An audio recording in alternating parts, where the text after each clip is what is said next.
Hi everyone, this is our Week 5 group research publication for a non-science audience group. We're going to start off by introducing you to our topic. Okay, so our presentation is based off of a publication called Incident Autoimmune Diseases in Association with SARS-CoV-2 Infection, a Matched Cohort Study. And at the end of our slides, we've put the citation, so just in case y'all wanted to learn a little bit more about this study, y'all can dig deeper and do that on your own. All right, so to start with a quick introduction, you've already seen the title of what our article is about, so you might have a little bit of an idea of what we're going to talk about. So imagine you survived through COVID-19 and had these really life-threatening symptoms, and you've gone to your provider only to find out that now you've got an increased risk of developing an autoimmune disease. Definitely not something you want to hear. As we know, COVID-19 was a significant pandemic that went through the U.S. as well as multiple other countries between 2020 and 2021, a little bit before, a little bit after that time range. And as we know, severe upper respiratory symptoms were reported for this. People were left with life-altering conditions, and in some cases there was even deaths, sadly to say. So in our particular study that we picked, researchers really wanted to address the question of, does COVID-19 increase an individual's risk of developing an autoimmune disease? And they used an experimental hypothesis that patients who had prior COVID-19 exposure had a higher risk of developing new autoimmune diseases compared to those that did not have that COVID-19 exposure. Okay, now that you know a little bit of context and the biological question and hypothesis, we're going to move into the methods. To ensure fair comparison, the researchers used a 1-to-3 matching method.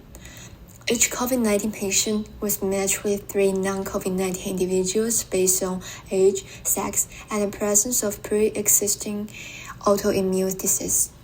This approach helped create comparable groups, reducing the likelihood that differences in underlying health conditions will influence the result.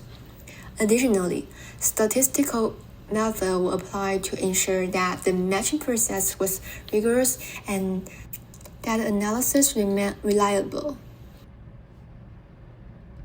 This study utilized data from German health insurance records, covering nearly half of the German population.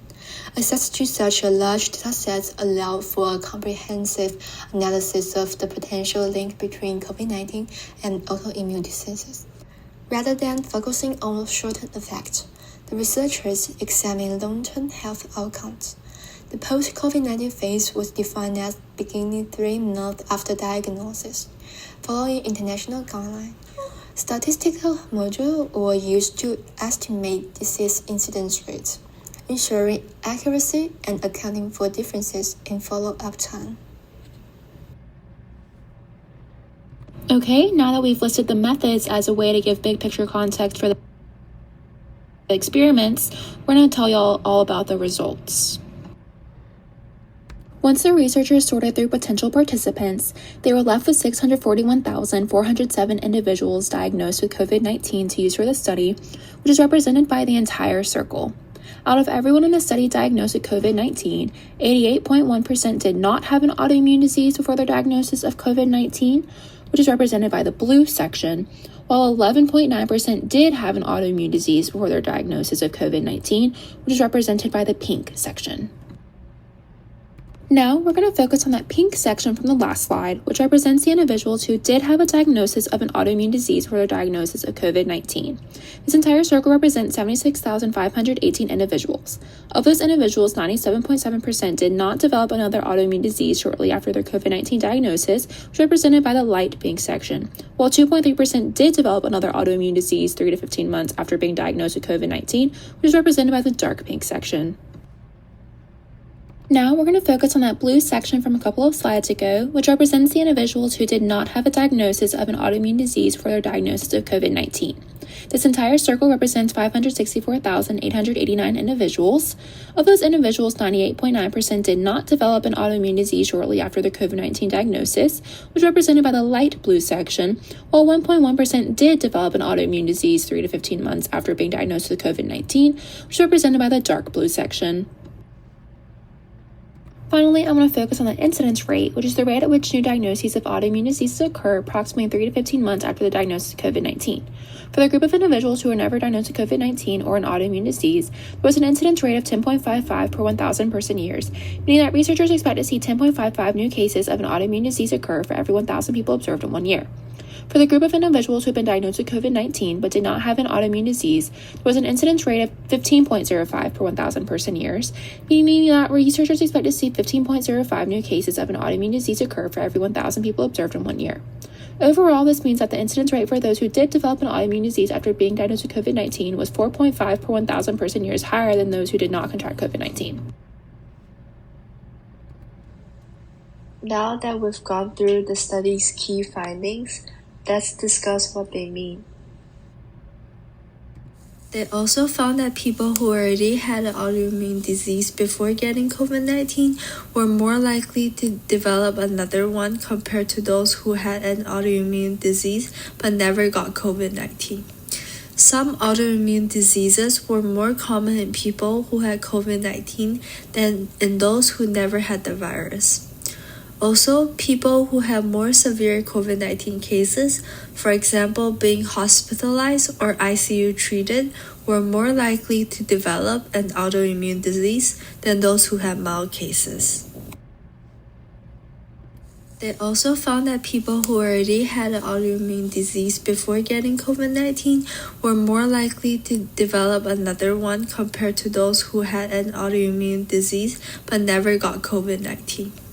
Some autoimmune diseases were more common in people who had COVID-19 than in those who never had the virus. Also, people who have more severe COVID-19 cases, for example, being hospitalized or ICU treated, were more likely to develop an autoimmune disease than those who had mild cases.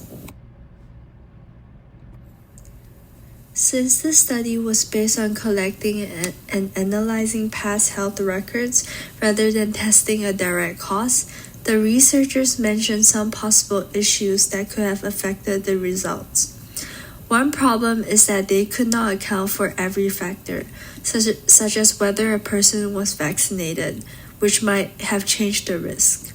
Another issue is that people who had COVID-19 may have gone to the doctor more often, making it more likely for their autoimmune disease to be diagnosed.